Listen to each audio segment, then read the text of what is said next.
ok yow moomu la ñuy gërëm di la sant bu baax Sidna Omar di jaajëfal bu baax waa kër gépp rafetlu njàngat lu yaatu loolu nga xamante ni wax dëgg résumé na presque situation bi nga xamante ni ci la ñu toll une guerre asymétrique guerre boo xam ne wax dëgg joorante la nekkul jàkkaarloo dóorante coup de peñ nekkul jàkkaarloo soqi wante ay bal wante sànni wante joorante voilà bombardé wante noonu rek la demee mu mel ni sax bombardement yi mu ngi dugg ci deuxième semaine bi fi mu toll nii ndax juróom-ñaari fan yi moom wees na ko cela veut dire que ñu ngi dugg ci deuxième semaine de conflit diggante Israël ak Iran kon mu mel ni battre na recordu guerre des 6 jours ba nga xamante ni c'est 1967 ci la Israël daal di woon nërmeel aviation réewi naar yëpp daanaka mboole seen Égypte Syrie Jordanie ñoom ñooñu ñëpp mu daal di leen faagaagal ci juin 1967. waaw kay yaa ngi wax ci avion américain boobu nga xam ne moom dong nag moo mën a ñëw ñu mën a xam ne États-Unis mun nay dugal loxoom ci guerre bi ndax bombe perforante boobu ñuy wax bombe bi nga xam ne mën na toj ay bunkër mais profondeur bu weesu 60 mètres mënu fa yegg te Iran d'après yenn experts yi yenn kàngam yi nga xam ne xam nañu tuuti programme nucléaire iranien bi nañ xam ne Iran dafa fort ci camouflage yaa ngi koy wax ci sa biiri kàddu camoufler mooy taxawal mbir ba pare daal di ko nëbb ba nit du mën a xam ne fii daraa ngi fi bu ngeen gisee buy bombardé da ngeen toogatoo rek gis lanceurs yi di lancer missiles yi di jolli jëm ci kaw Israël waxoon na barki démb ne un tiers des lanceurs détruire na ko démb liir naa mu ne 2 tiers yëpp yàq na ko cela veut dire que kon un tiers la bëgg a wax ne moo ci des te ba léegi Iran ak un tiers boobu mu ngi mën di leen laal na mu ko bëggee waaw kon un tiers bi daa mel ni kon dëgg la dina métti sax nag ñu jàpp ne Iran un tiers la des dina métti ci xol yi ndax ku ko yéene ndam lañu wante bu dee un tiers kese la dese te ba léegi mu ngi mën a joor li mu bëgg a joor yëpp di laal Haïfa di laal Yavne di laal fi nga xamante ni moom mooy Tel Aviv ak Jérusalem yëpp kon dañu jàpp ne kon gars yi information yooyu nga xam ne ñu ngi koy dégtal sama maas gi dañuy wax ne yegg nañu ci capacité de destruction fu kawe kawe ba yaakaar ne war nañu nërmeel Iran li ci gën a bari ci ñoom seeni xibaar yooyu du nekk yu wér ndax contraire bi rek la ñuy gis diw damm naa ay loxoom diw mënatul a sànni ci suba sañu gis mu sànni la lu baree bari kon xaj na loxo yi dañoo jebbi waatoon gannaaw boo leen daggee ba noppi voilà bombe boo xamante ni njort nañ ne mën na dugg 60 mètres bombe boobu malheureusement États-Unis mënu ko jox Israël ndax Israël amul avion bu ko mën a transporter loolu moo tax faaw logistique américaine bi avion am dina ñëw ñaari avion yooyu nga xamante dégg nañu décollé nañu fële ci espace bu États-Unis jëm si ci Iran ngir war a mën a transporter bombe perforante boobu nga xamante ni bënn toj ay taaxu suuf moo ko tax a jóg loolu nag 60 mètres de profondeur la donc su fekkee ay installation nucléaire iranienne ñu ngi à 800 mètres de profondeur kon iranien nañu tëdd nelaw avion boobu dina fi ñëw wante mënu fi def nag benn dégât boo xam ne war na mën a freiner leur programme nucléaire te ñoom iranien yi nee nañ fas suñu yéene xel xalaatul wenn yoon toqul sax ci seenum xel que ñoom dañu war a arrêter seen programme nucléaire xalaatuñu ko ndax la Kim Jong Un waxoon mooy ne question de souveraineté la muy benn ñaareel ba itam question de survie la boo ko deful da nga fiy jógee gars yi dañ lay faat dañ lay raaf complètement rayé de la carte dootoo exister te loolu mooy li nga xam ne moom mooy ambition wu Benyamin Netanyahu mooy ambition wu américain yi ak saa Europe gi nga xamante ni ñoom it ñu ëpp ci ñoom ñu ngi jàppale réewum Israël mbirum nucléaire encore une fois mbir la mu doy waar Israël am ko te mosul nangu wenn yoon ratifié le TNP muy traité de non prolifération nga xam ne ñu yor arme nucléaire dañ ne engagé wu nañ ne duñ ko jaay duñ ko tasaare duñ ko nappaatee seeni noon ah du loo xamante ni lu ñuy foye la sax dañ ko yor rek ngir aar seen bopp ndax képp ku leen di war a song da nga xam ne kii mën na am lu mu fayoo ci sama kaw ba nga bàyyi duto ko song ñu xalaat ne ku ko yor itam dañ la dool lay jax cër bu baax dañ naan kii puissance nucléaire la boo xam ne lépp lu mu dugg rek gars yi dañ ci bàyyi xel boo gisee Europe gii yëpp bootu ci gannaaw Emmanuel Macron muy président bi gën a doon xale ba pare gën cee bari wax mooy ne Europe yëpp fi mu toll nii biir Union européenne menn France kese moo ci am arme nucléaire tax na li ñuy xupp Vladimir Poutine yëpp kenn ci ñoom xam na ne doo moromam kenn ku ne xam nga ne Poutine du sa morom ci benn boor parce que européens yi ñaari puissance nucléaire lañu amoon moo doon Angleterre ak France te Angleterre def na Brexit ba génn na Union européenne bi ñaar fukki réew ak juróom-ñaar ya fa desoon réew yooyu lee maintenant France donc moo ci am arme nucléaire tax président Emmanuel Macron di tëbaka dal ku ne mu yaakaar ne war na la mën a duut baaram voilà alors que Poutine moom la mu yor waxoon na ko Nicolas Sarkozy yow réew mu ndaw nga yor man nag ponkalu réew laa yor li leen di xamal ne bu ngeen bëggee jàmm man ngeen a am jàmm yow bu la neexee man ma def la léegi nga doon ponkal ba ñëpp di wax ci Nicolas Sarkozy waaye nag soo ma jéemee diir mbagg ma dégale ba léegi nga jógee fi mu ñaq tooy xepp génn journaliste yi naan ko monsieur le président loo wax ak Vladimir Poutine mu naan don wax nañu waxtaan nañ ci lii ci laa gaa yi ne ko ak lana la mun a leneen lu ngeen bëgg ma wax leen booba mer na waa ji napp na ko ci biir ba muy génn mu ngi ñaq ak muus moom Nicolas Sarkozy donc Emmanuel Macron mi aussi donte France puissance nucléaire la waaye na xam ne Poutine moo ko ëpp doole téeméeri junne yoon wante itam Iran gii dafa am droit wuti arme de dissuasion ba nga xam ne dina ko nappee nit ñi Israël am ko ba pare ne ko yow doo ko am loolu mooy wax ji d'abord te programme israélien bi nucléaire bi fa mu cosaanoo ñetti mbir la li ko dalee 1950 ba 1960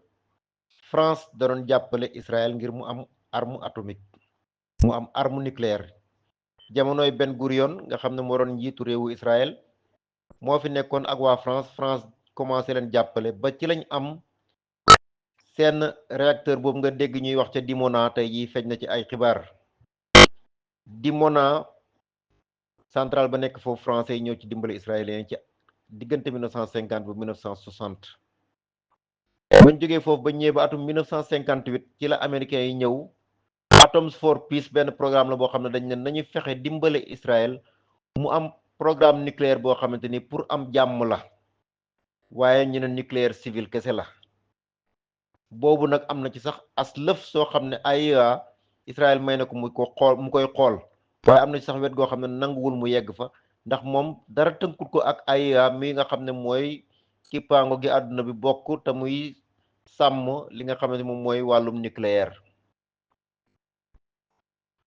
Israël amul benn obligation may leen ñu contrôler lu ko neex mu ubbil leen bunt na leen xool leen man ci lii laa nekk waaye Iran amul droit nekk ci moom loolu nag 2 poids 2 mesures yooyu may faral di wax moo tax guerre bii du mën a yomb yow nga ne am nga arme nucléaire war nga ko mën a nappee koo xamante ni sa dëkkandoor la moom mu bëgg ko am ni yow nga ne ko doo ko am mu jaral la nga jóg di daal ci kawam mu am doole ju mu fayoo day fayu ala kulli haalin saan woo xam ne nag bu demee weneen ñëw gars yi nee nañ su dee loolu rek ci lañ toll saan woo xam ne leer na la ne bu demee beneen dina ñëw ci yow ñu ne kon nag jëlal doon ñu suuf wu tuuti lool woyof lool ba bu dalee du metti ndax boo ko daralee ci kaw nit xamal ne dina la dellowaat doon ñu suufu tool noonu wala sax bu ko ëpp gannaaw jàppaleeg France États-Unis ñëw indi leen moom it ci 1958 beneen réacteur nucléaire boo xamante ni dañ ne programme civil la waaye gannaaw gi ba ñëwee ba 2008 Union européenne ci boppam dellu na ñëwaat ne day jàppale waat Israël ci programme nucléaire boo xam ne daf ne civil la encore une fois ne ko ndax nga am doole joo protéger sa bopp bu doon civil kese kay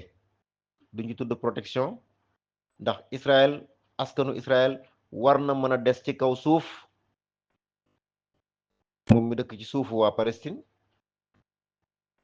programme yooyu nag bañ ko bëggee def Union européenne jàpp na ci kon Amérique jàpp na ci France jàpp na ci waaye ba ñuy door ca année 1950 ya programme bi ñu njëkk a def boobu nga xamante ni moo doon situ Dimona te français yi jàpp ci ay scientifique yoo xam ne ay yahud lañ yu dawoon Europe gi nga xamante ni nazi yi ñoo fi nekkoon jamono Hitler dawoon dem Amérique bokkoon ca programme bañ doon amal ca Manhattan ñooñu ñu ci bëri ñoo del si waroon Israël jàpp ci programme boobu nga xamante ni France mu ngi leen ci doon dimbale ba ñu taxaw ci def ci lu dem ci juróom-ñetti at américain door a ñëw jàpp ci ñu demaat jógente 58 ba bañ ñëwaatee ba année 2008 ci la Union européenne ñëw dellu di leen jàppale waat ngir lépp loo xam ne jublu nañ ci rek ñu mën ko def moo tax seen benn site nucléaire bi ñu mën fa liggéey plutonium bu bari mën di defar ay bomb wante beneen ba nga xamante ni dañ koy nëbb nit ñi nga xam ne mbirum armement rek lay def at mu ne Israël mën na liggéey jàpp fukk ak juróom bomb yoo xam ne ay bomb nucléaire lañ loolu mooy capacité yi nga xam ne am na ko Israël am na ay sous-marin yu mën a porter ay missile ñoom itam yu baree bari am ay avion yu bari am tamit li nga xamante ni dôme de fer bi koy protéger la yooyu mënuñu limal Iran lu ni toll wante ba tey Iran mu ngi tenir tête mu ngi tëf ficc israéliens yi lu mu ko yen moom it mu daal di ko yen lu ko toll wala lu ko sut foofu la guerre bi toll comme ni nga ko waxee Omar wante dañuy dellu rek ca la nga mujjee muy ñaan yooyu la yàlla na borom bi subhanahu wa taala nangu leen may Iran ndam lu leer naññ ba Israël ak ku xeetoog moom du sax am fitu yëkkati sa baaram di joxoñ réewu Israël wala ñi nga xamante ni Israël di joxoñ réewu Iran ba nga xamante ni képp koo xam ne Iran mu ngi lay bëgg di protéger ngay ab julit da nga nekk ci jàmm moo xam palestiniens yi la moo xam libanais yi la moo xam yéménite yi la kum ci mën a doon wala bokk waa Daesh kum ci mën a nekk irakien yële nga xamante ni wax dëgg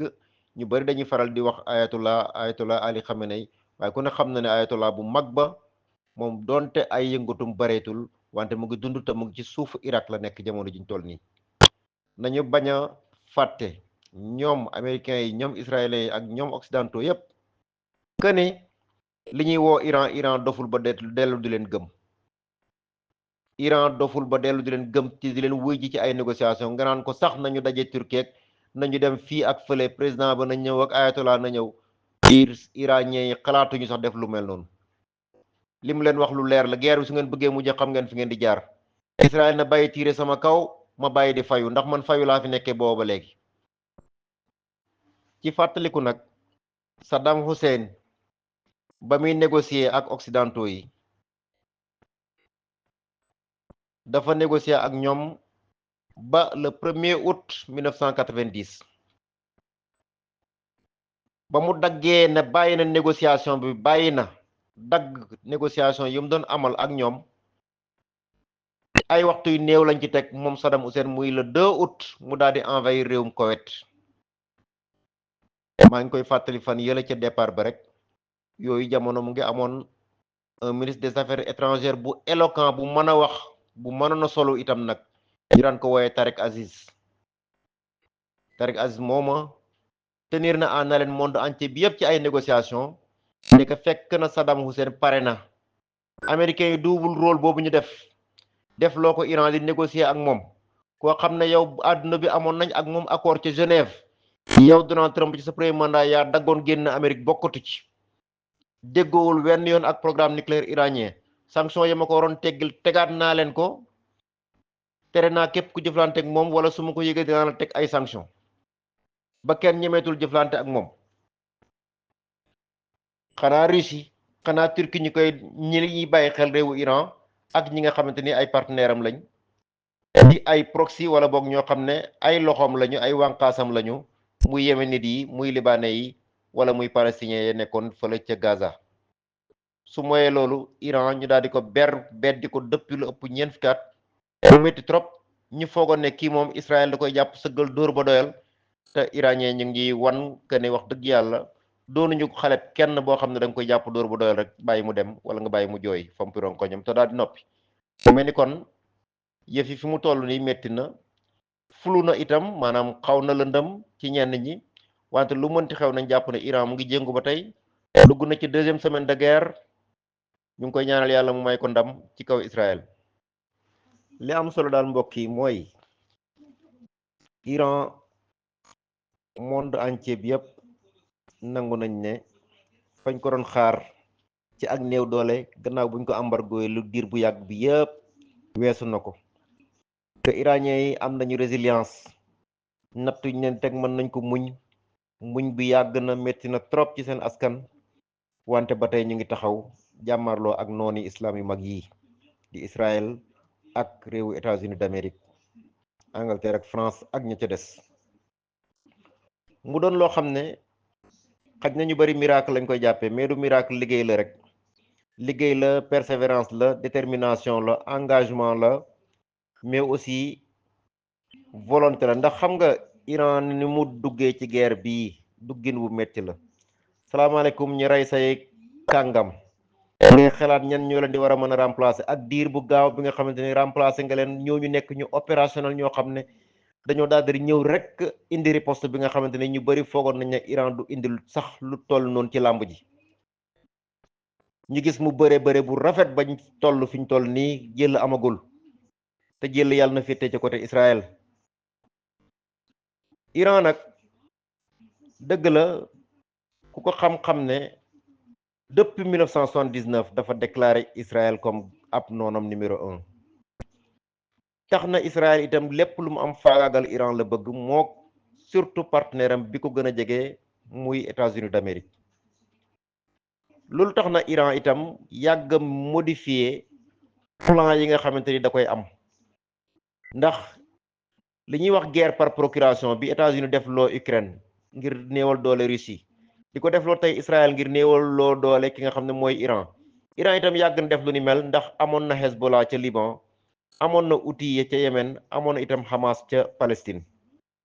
kon moom it yàgg na multiplier ay kii mais yemul ci loolu ci programme confrontation directe la wala indirecte rek mais ci programme nucléaire am bii Iran am na industrie boo xam ne permettre na ko mu liggéey ci ngànnaay lu bari xam nga pour liggéey ngànnaay da nga soxla industrie mécanique ndax machine yeeg moteur yi ngay monter soxla nga ay centrale yoo xam ne da nga fay def recherche parce que recherche nucléaire duñ ko def ci ab magasin di tëjee ko tijji ndax lépp loo xam ne dafa laal matériel nucléaire ku ne xam na ne radiation daf fay am te radiation mooy loo xam ne bu ballee génn rek mboolem lu ko jege da nga loru ci moom ci ay loraange yoo xam ne day def ay at yu baree bari tax na Iran ci ay pexeem délocaliser na sax ay usine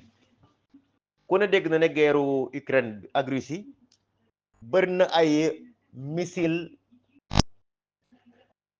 yoo xamante ni Russie doon na leen utiliser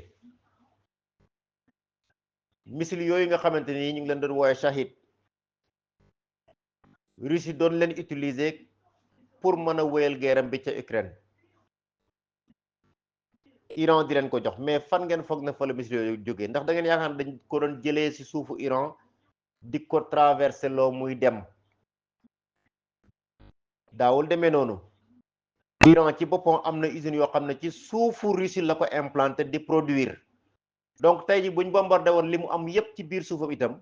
terewul am na usines yoo xam ne ñu ngi ci biti ci yeneen suuf ci yeneeni réew mu fay ay impôt mais continue di produire muy nekk industrie boo xam day dox du am dogaale boo xam ne tey ji bombardement yi ñuy def ni yëpp ñoom Iran ak Israël ñoom kii comment dirais États-Unis ak Israël yëpp mënuñu yegg foofu ndax amuñu sañ-sañu naawal seen avion fekk usine boo xam ne Iran ko moom ci biir suufari si ñu koy bombardé xalaatuñu ko parce que Moscou du leen ko may Moscou nee na sax ba muy xeex ak Ukraine képp ku ci dugg sa loxo dugal sa loxo dama la jàppee ne kon yaa ngi far ak Ukraine kon suma noon nga sama noon mooy képp koo xamante ni ñëw nga pour jàppale Ukraine bu ma ci gis sa loxo wala sa arme boo xam ne Ukraine jëfandikoo na ko mu soq ko ci sama kaw dinaa la déclarer guerre yow moom loolu la nappee gars yi ba kenn nanguut a dugg ci guerre bi wala ñu cee dugg tamit seeni expert la ñuy yónni sur le terrain seeni ngànnaay la ñuy jox Ukraine mu koy jëfandikoo te ñu naan ko bu amee portée nangami kilomètre boo ko dóoree war na mën a dem ci suufu Russie yooye xeetu ngànnaay sax nanguñ ko woon jox li ñuy jeexalee rek mbokk yi mooy Donald Trump nee naa leen waxam jarul sax donc ganaar waaw ndax moom nit la koo xamante ni ku ko yàgg suivre rek gis ne day wax lu bari ngir am tuuti boo dégloo li muy wax na mu koy waxee ak fa muy mujj jaar toujours rek da ngay gis ne nekkul koo xam ne cëram sax war nañ ko jox cër quoi waruñ doyloo sax ak kàddu porte-parole Maison Blanche li ngeen déggoon ñu leen di jottali démb ngeen nee na duggam ci guerre wóorul xaj na fii ak 2 semaines mu nekk stratégie li may faral di wax rek stratégie dëgg-dëgg la ñu nar duñu ko wax bu ñu signalé gauche dañuy jàdd droite wala ñu signalé droite jàdd gauche toujours mu ngi jéem a am ku muy nax ku muy jéem a foye am xelam ndax tey jii site bi nga xamante moom la ñuy wax Fordo foofu ca Iran laal nañ ko ci ay bombardement te ay avion américain la te bombardé ba pare daal dina wëqet daw génn espace aérien bu Iran bi ngir bañ mu àjji la wala mu daaneel la ñuy xalaat ne sax peut-être dañuy décoller fële ci réewum Grèce door a dem largué ji ay bomb ca Iran dellu génnaat espace aérien bi balaa mu leen di indil ay jafe-jafe ci seen avion yooyu mu fàttali ne première fois ci guerre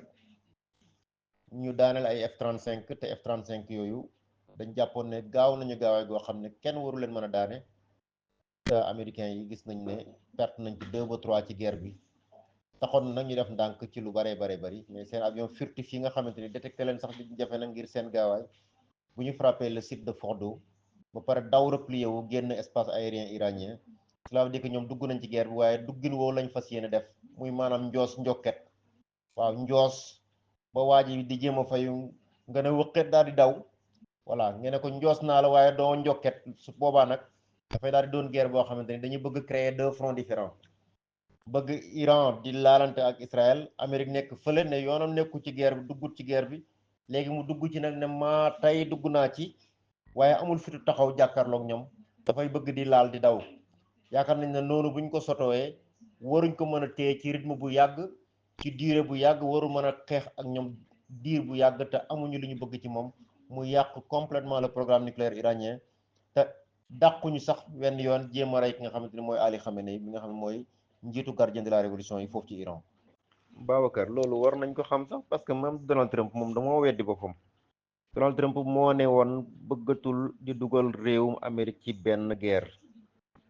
Amérique fi mu toll nii dafa doyal ci ay doomam di dee ci biti loolu waxoon na ko campagne na ko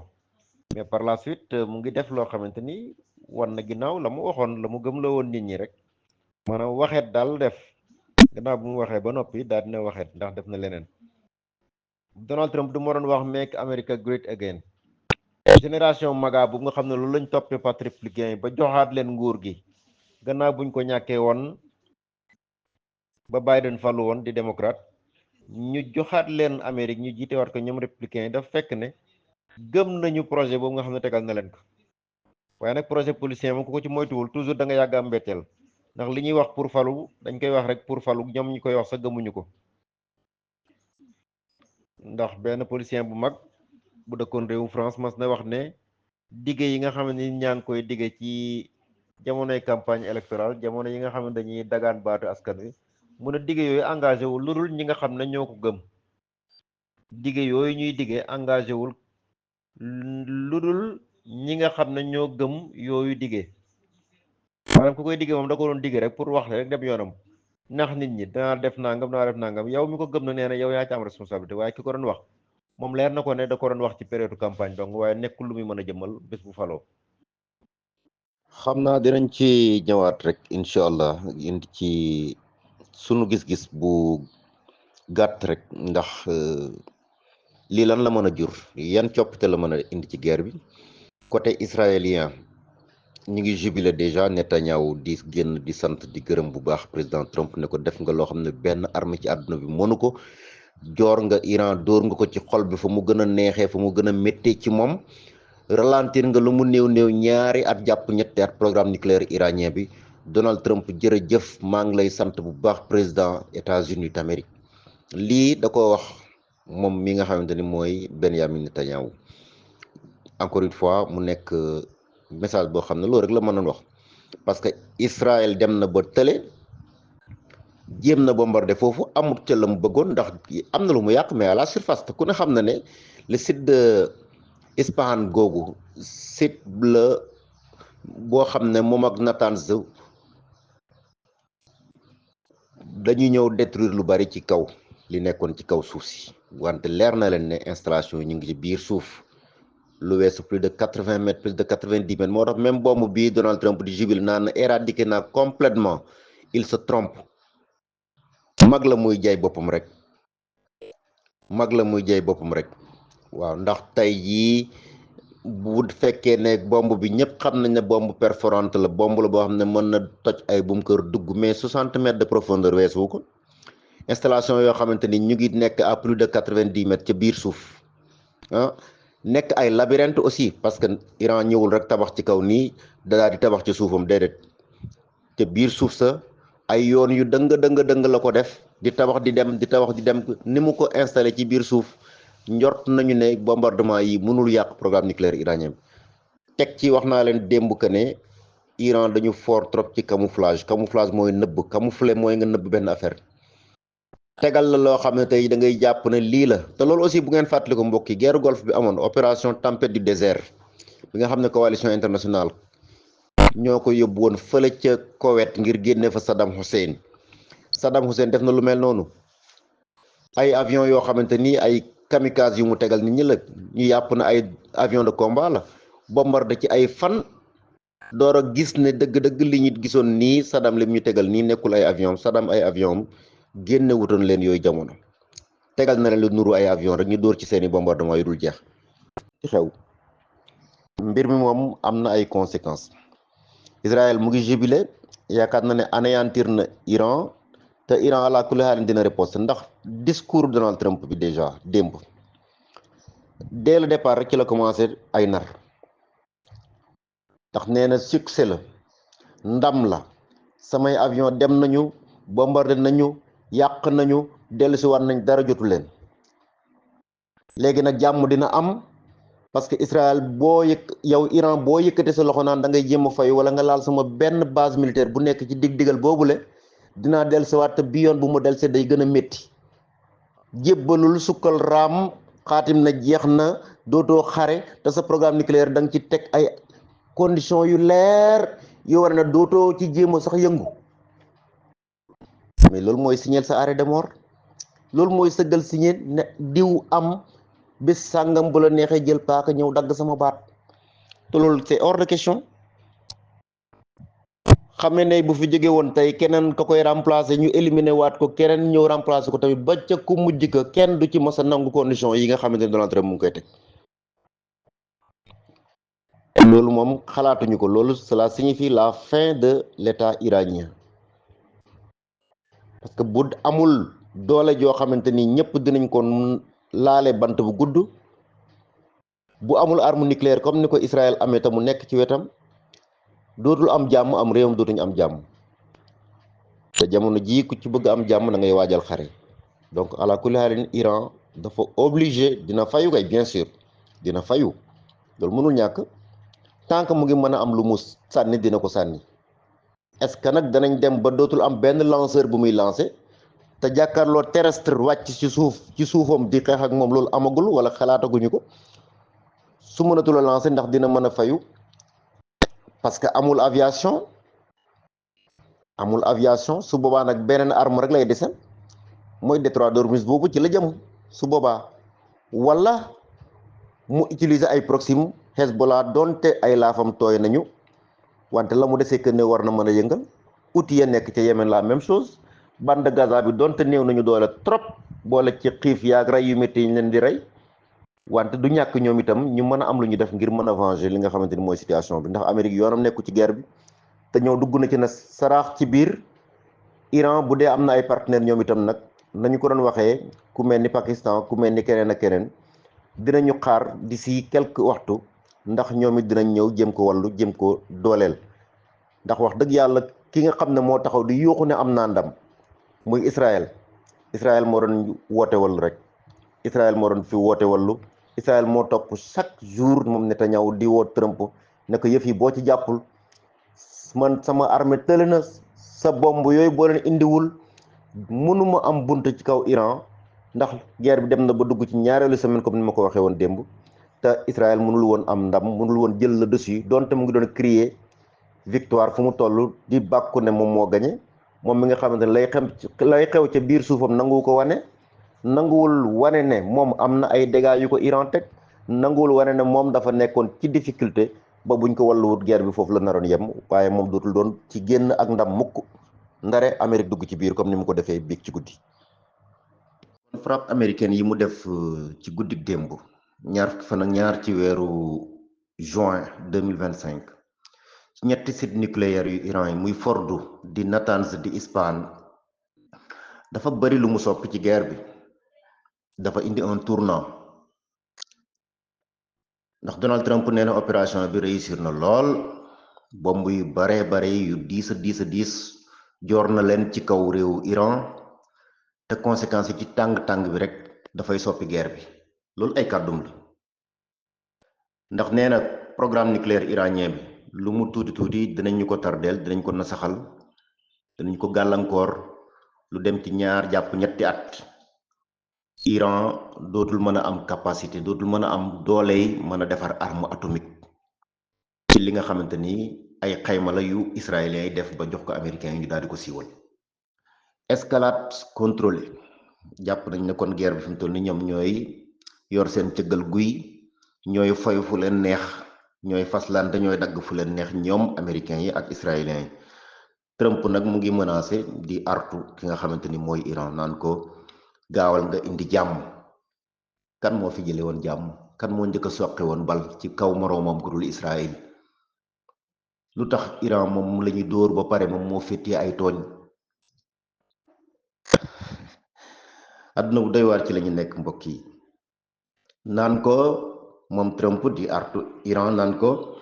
bépp fayu boo xamante ni jéem nga ko dana tax Amérique dina tontuwaat tontu lu gën a tar, lu gën a diis ci yow, gën a métti ci yow. kon dañu njort ne dañu néewal doole nguurub Israël wala armée Israël armée Iran jamono jiñ toll nii. fragilisation régime bi sax nag la ñuy wax, jàpp nañ ne ñoom fi mu toll nii dañu am jafe-jafe bu mag, ndax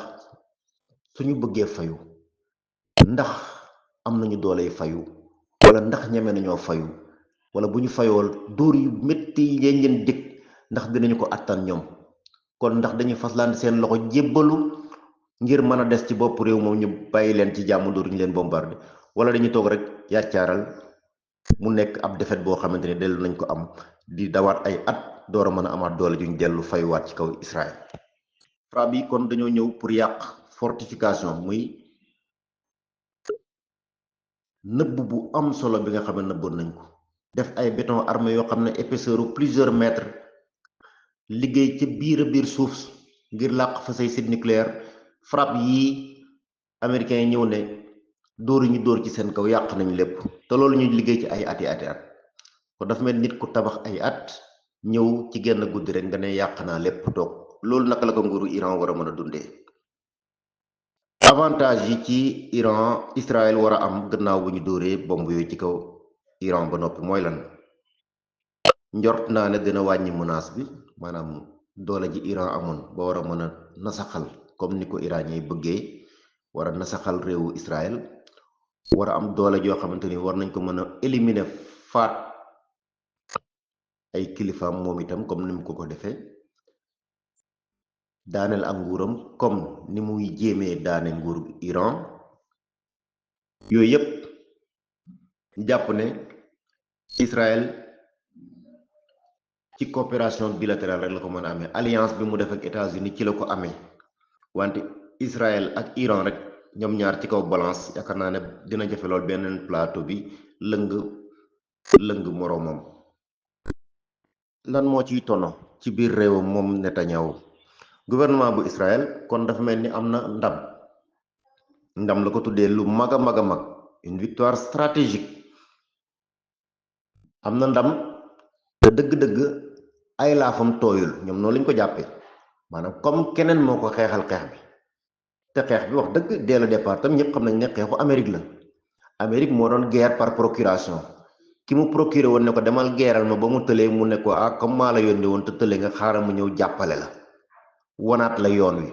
ba xam waa ji dana jébbalu am déet su jébbaluwul ma dellu la dimbalewaat yow koy taxawal foofu rek dara du la métti voilà yan option la Iran am nag pour riposte pour war a mën a fayu Iran war na mën a joor moom it ay missilam ay dronam ci kaw base américaine yi nekk foofu bu ñu sukkandikoo ci xibaar yi nga xamante ni mu ngi jógee ci média iranien yi ñoom nee nañ bépp citoyen ak bépp militaire américain rek bu nekk ci dig-digal boobu muy Moyen-Orient cible nga maanaam koo xam ne jaadu na ñoom ñu soqi jëmale ci sa kaw base américaine nekk Irak nekk Syrie nekk ci golfe bi ay base la yoo xam ne yu njax lañu yoo xam ne Iran war na leen a mën a laal donte nag yokk nañ kaaraanga nga fa nekk fan yi ñu nekk en état d'alerte maximale xewoon rek Iran itam mën na sukkandiku bu dóorul itam mën na dóorlu bu dóorul ak yoxoy boppam mën na dóorlu ak yoxoy outillé ca Yemen Hezbollah nga ca Liban donte dooleem wàññeeku na bu baax a baax ñooñu ña ca des xaj na ñooy waa Hamas te ñooñu itam ñu ngay dund lu tar seen diggante ak Netanyahu depuis octobre 2023 ba tey jii nii kon Netanyahu dafa choisir le bon moment bi nga xamante ni partenaire u Iran yépp néew nañu doole moment bi nga xamante ni nguurug Syrie am na ay jafe-jafe ba régime alawite ya fa nekkoon muy famille Abbas boobu ñàkk nguur ga ñuy gis geneen nguur gu fa nekk goo xam ne tey toog na wante toogagul dëgg-dëgg ndax contrôlé wul suufam dëgg-dëgg Iran mën na yaakaar peut-être ñu mel ni waa Daesh xaj na jàppale leen mais Daesh ku ne xam ne seeni intervention nekkul armée buy jóg di dem mais ay milice la ñu am ay attentat la ñu am loolu yépp mën na am ci kaw ay intérêt américain ndax guerre bi kon mën na law ba mujj doon 3e guerre mondiale loolu ay laaj la riposte fayu gu armée bu Iran def ci kaw américain yi ndax mën na tax Amérique déclenché comme ni ko Trump di dànkaafoo guerre bu gën a yaatu boobu ndax loolu du diis lool ci kaw koom-koomu réewu Amérique bi nga xam ne jàpp na ne mooy première puissance militaire ci àdduna bi événement yi nag nguurug Iran ga fa nekk nañ ci jafe-jafe bu tar ndax dañuy nangu ne ñoom néew nañ doole fi mu toll nii mënatuñoo dem ñu taxaw wala dañuy fayu goo xam ne dina jur yeneeni duma yu gën a tar ci seen kaw dóor yi nga xamante ne Amérique dóor na ko ay bomb ci kaw Iran jort nañ ne mën na gën a garaawal mën na gën a ñàngaloo xare bi nga xamante ni moo am diggante Israël ak Iran waaye itam nag mën na gën a yokk instabilité muy nguur yuy déng-déngal nguur yu taxawul ci dig-digal boobule ay jeexital yu bari daal mboor nañ ko ci mën a suuraale ndax bu ñu xoolee provocation bu mag la tooñ la ba tooññar bi la moom la Donald Trump def ki nga xamante ni moom mooy Pezeshkian di président bu Iran wala bokk les gardiens de la révolution ca Ali Khamenei nekk ca bopp ba force américaine yi nga xam ne ñoo nekk ci dig-digal boobu mën naa ne ñoom ñëpp ñu ngi en état d'alerte nee na ñu ngi xaar door nañ waaji ne ko bul fayu ndax waaji dina am fitu fayu am déet am na sax ñu ne Iran mu ngi woy di fayu wante yooyu ay information yoo xam ne faaw ñu jëm ko confirmer ndax lënkoo guñu woon sànq la ñu door a jugluwaat ci xibaar yooyu le wante du ñàkk ñu am ci leneen loo xam ne dinañ ñu leen ko mën a indil wala kàngam bu mel ni Cheikh Abdoulaye Thioub ku mel ni Seydina Omar ak ñeneen ñu mel ni ñoom du ñàkk ñu lu ñu ruusal ci kanam tuuti dinañ ci am yeneen xibaar ak bombardement yooyu yàq ga ñuy wax dëgg-dëgg ndax dayowa toll na noonu foofu ci suufu Iran ndax ki bombardé moo taxaw rek di bàkku booba léegi iranien yi certes confirmé dañ ne bombardement am na waaye bombardé foo xam ne dañ ne site nucléaire la site nucléaire boo xamante ni normalement boo ko bombardé bu dee jekk nga ko bu dee yegg nga ca stock uranium ya fa nekk faaw li nga xamante ni moom la ñuy wax ay radiation war na mën a am ndax tooke war na fa mën a balee te ñi nga xam ne ñoo dend ak Iran ñoom ñëpp di njort ne loolu su amoon dina am jeexital ndax jaww ji dina tasaaroo indi tooke ba ci yeneen réew yi wër Iran te loolu yëpp kenn ci réew yooyu lee waxagul ne am na benn radiation nucléaire boo xam ne jóge na ci réewu Iran gannaaw bu Amérique dóoree ay bomb ci kawam ndax Iran ay naataangoom ay xaritam ñi muy lëngoot ay waayam dinañu dugg ci guerre bi ñoom itam ndax gannaaw bu ñu dénoncé rek ku mel ni Russie ne Amérique def nga loo warul def nga lu ñaaw lii nga def ni violation souveraineté réewu Iran la danga jalgati ak yelleefu nguuru Iran ak askanam te lii déstabiliser nguuru jàmbur nga ci jublu te loolu nag dana compliquer négociation yi nga xam ne yaa ngi bëggoon ñu sóobu ci te mën na indi tam situation bi gën a ñàng lool gën a bëri dangar rivalité géopolitique yi nga xamante ni am na foofu ku ne xam na ne li occidentaux yi bëgg ak li nga xamante ni waa sud global moom la ñu bëgg muy Russie ak Chine ak ñee ñu àndal wuute na lool bokkuñ sax gis-gis yu ñu am ci àdduna bi jamono ji ci ni muy doxee te yooyu kujjee nar naa gën a tar ci weer wala ayu bés yi nga xamante ni ñoom la ñu dëgmal gannaaw bu Amérique duggee ci guerre bi dina changer waat dina redistribuer les cartes daa mel ni carte gi dañu ko dajale waat baatare waat ko di ko séddale waat yeneen doole yeneen i gis-gis mën nañu taxaw encore ci kanamu Amérique ak ñi mu àndal moom itam. Nations Unies sax nag nga xam ne daanaka man gisatuma njëriñam ci àdduna bi di condamné doon nañu bañ a def lu ñuy rëccu ba faaw nañu jéem a wut nu ñu waxtaanee nañu jéem a bañ a taal dig-digal boobu yépp dugal leen ci ab xare. Nations Unies je pense que ba Israël tooñee ba léegi voté wul benn résolution condamné wul lu may Guterres dañuy dégg Antonio Guterres nga xam ne cosaanam réewu Portugal la moom mu jiite mbootaay xeet yi gisuñu conseil de sécurité muy bànqaasu mbootaay xeet bi nga xam ne moo yor kaaraange àdduna bi di dox jàmm ci àdduna bi gisuñu mu voté benn résolution gisuñu benn yoon boo xamante ni artu na ñi nga xam ñoom la ñu mën a wooyee partenaire u Israël ku mel ni États-Unis parce que tout simplement encore une fois li muy fàttali toujours mooy ne conseil de sécurité réew yi nga xam ne membre permanent la ñoom dañ fa mos a jógee juróom lañ ci fukki ak juróom te kenn ku ne am nga cër buñ la jox bu toll ni loo ne déet ñu tegaat ci suuf loo ne waaw te keneen ku am ak yow ku tolloo ak yow doole di membre permanent comme yow te kooko àndu ca itam doo ko mën a doxal wante boo ne déet nag lépp luñ bëggoon yëkkati dañ koy tegaat ci suuf kon Amérique comme membre permanent na te moo gemb moo yafal Israël ba mu toll ni mu toll Amérique bu ne déet kenn du wax luy safaanoo ak moom donte Amérique bu bëggoon def tamit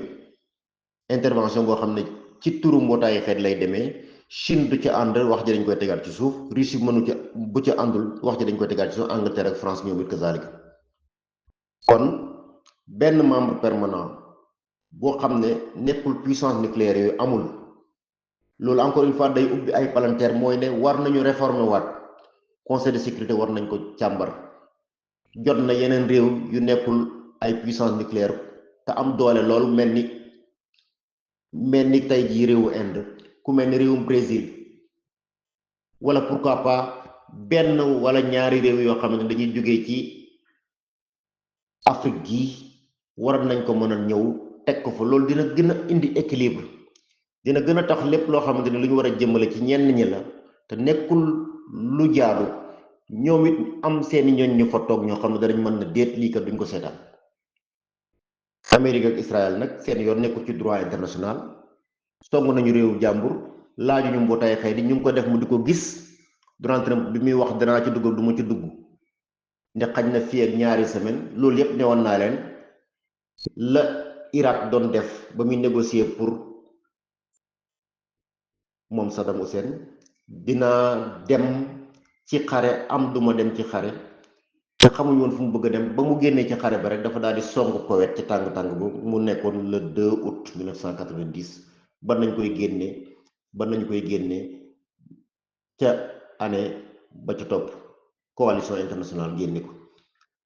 Américains aussi double jeu boobu la ñu joué ne ñu ngi négocier ak nucléaire iranien bi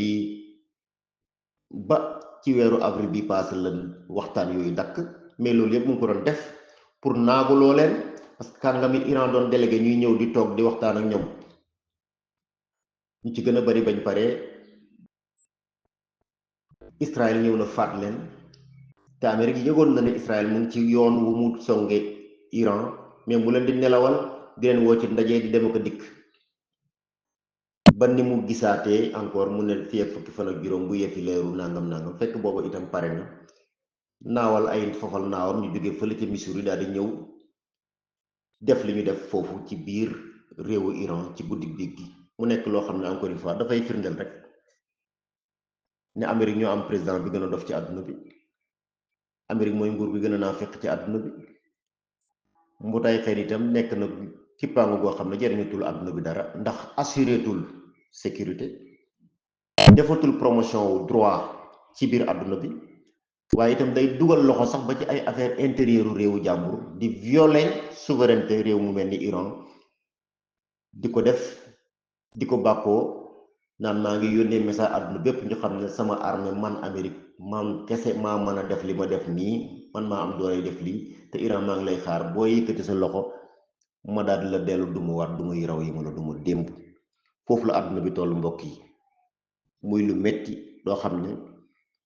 ñun nag desewuñ lu dul ñaan gannaaw metti lu ñu naan ko Amérique ngir yàlla jéggalal waa ji déedéet ñaan tàllal loxo sunu borom ñaan mu may ndam réewu Iran ndax kat position bu am solo la yor ci biir réewu jullit yi ci àdduna bi ñi nga xamante ne bëgg nañ défendre au moins dëgg ñi nga xam ne ay citoyen àdduna bi lañ te mu leer ñépp ne israélien beeg iranien bi ñoo yem ci wàllu droit kenn ku ne say àq ak yelleef dañ ko waroon respecté kon bu Israël njëkkee soqi jëmale ci réewu jàmbur ala kulli haalin munoo tàmbali tooñ yi ba pare di mujj di am dëgg bu doon àdduna bu juste ci lañu nekk bu doon jamono joo xam ne droit ñu ngi koy respecté bu doon jamono joo xam ne mbootaay xëy di ak conseil de sécurité mu yor kaaraange àdduna bi mu ngi def liggéeyam wala mu am sax ab cër bu mu desee ka néew ci lañu ko dénkoon konoon lii yëpp du doon am wante nag foofu la àdduna bi toll moo taxit nag réew mu ne war nga liggéey baatu souveraineté muy li ma moomal sama bopp nguur gu ne ak loo néew ne doola war nga fexe ba taw askan nga assurer leen kaaraange la sécurité des personnes et de leurs biens mënoo ko def ndare nga investir ci wàllu ngànnaay ndare nga investir ci wàllu tàggat say soldaar wutal leen jumtukaay bi yu doy ba sam réew nga mën leen a assurer kaaraange sinon heure bu nekk waaye wu ju saay-saay mën na jóge fële ak ñi mu àndal ñu gemb ko ñu ñëw dal sa kaw foofu la àdduna bi toll qui veut la paix prépare la guerre loolu du ñun ñoo ko wax boroom xam-xam yu mag wax nañu ko waxati ko fii ku fi toog ne jàmm rek la